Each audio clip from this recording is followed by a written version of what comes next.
Hi, my name is Brian Patel, the founder of BPG Planning, a fee-based financial services firm. In the following set of videos, we're going to cover some of the fundamental points for understanding required minimum distributions, often referred to as RMDs. The topic of required minimum distributions is a broad one and can get complicated when you begin to manage multiple account registrations or get into issues like inherited IRAs or divorce. Therefore, these segments we're going to cover and stick to the basics. Many of you may be familiar with the topic of RMDs, however, many may not. So, what is an RMD? Well, for starters, it's one of the few instances where the government actually gave something a name that actually describes the intent of the underlying language. A required minimum distribution is the minimum amount of money that you are required or mandated to distribute, take out, from your qualified accounts once you reach your required beginning date, or RBD. Today, that's at the age of 72. You can take more, but you can't take less. The amount must be recalculated each year and is based on a few variables that we'll discuss later. Whether you want the money or not, it must start coming out of your retirement accounts, and no, you cannot put it back into an IRA. You can invest it in another type of account, you can spend it, you can even give it away, but you can't put it back into an IRA. If you miss your distribution or take less than is required, there's a 50% penalty. Yes, that's half. A quick example, if your RMD for a given year is $10,000 and you forget all about it, the IRS will penalize you $5,000. Given how common required minimum distributions are and the outrageous penalty for missing a payment, let's take a closer look at when you need to start, which accounts you must take a distribution from, how to make the calculation. Like all things that involve the Internal Revenue Code, the devil's in the details. When should you start taking distributions?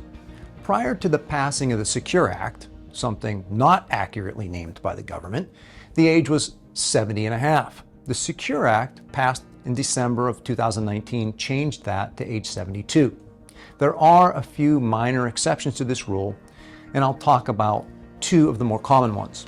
First, you are permitted to delay the first distribution until April 1st of the year after you turn 72. Important note, if you delay, you'll be forced to take two distributions in that calendar year. This seemingly small consideration can have a significant consequence depending on your overall plan. Things like your retirement date, Roth conversions could combine with a double RMD distribution and have an unintended or unexpected tax consequence. Planning ahead is key.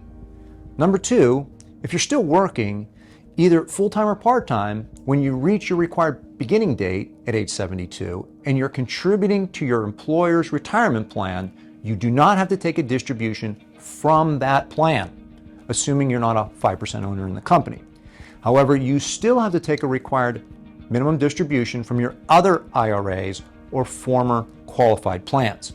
So the tip, start planning now for where and when you'll take your required minimum distributions when you reach the age of 72.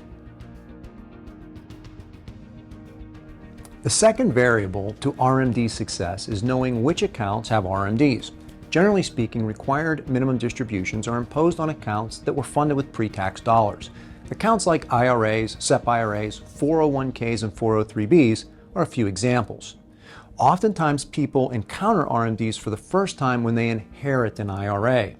If you're the spouse of the original IRA owner and you have yet to reach your required beginning date, you do have some options to defer until you reach the age of 72. If you're not a spousal beneficiary of an IRA, you need to take an RMD, and you also have been affected by the passing of the Secure Act. This is where understanding the types of beneficiaries as they exist under the Secure Act is important. For more information on beneficiaries, see our videos on said topic. In the past, non-spousal beneficiaries could have had the option to stretch the distribution over their life expectancy. That option no longer exists in most cases. Now, you must withdraw or distribute the entire account in 10 years. So technically, there's only a required minimum distribution in the 10th year if there's any money left in the account. So if you're taking notes, here are the accounts you need to be aware of when it comes to taking required minimum distributions. Accounts funded with pre-tax dollars that include but are not limited to IRAs, SEP IRAs, simple IRAs, 401ks and 403bs, inherited accounts funded with pre-tax dollars, inherited Roth IRA accounts, and inherited non-qualified annuities. At BPG Planning, it's about more than your money. It's planning with purpose.